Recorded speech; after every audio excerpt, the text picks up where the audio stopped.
The ancient Essenes tell us in their texts 2,500 years ago, very precise language, that every human lives in this earth in three worlds at the same time.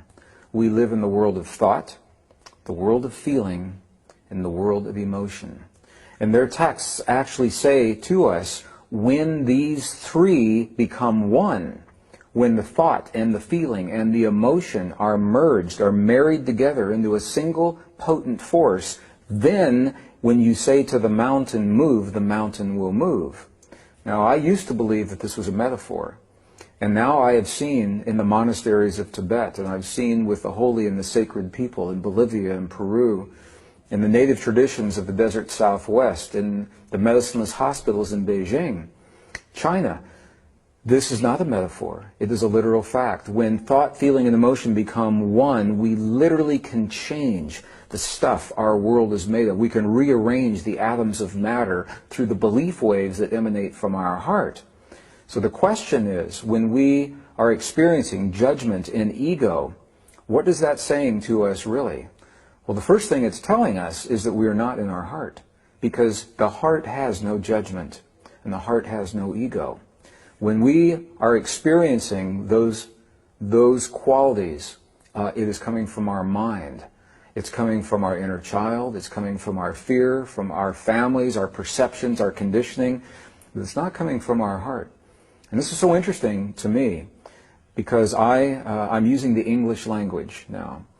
And in the English language, the language is not designed for this conversation. Other languages are. Sanskrit, for example, ancient Sanskrit. In Sanskrit, there is one word that means the energy body of the human, for example. It is prana. In English, there is no single word for prana, so we have to take other words, put them together. Energy body or electrical magnetic field or something like that. And the same is true when we speak about the language of the heart. There is no word in the English language that describes the language of the heart.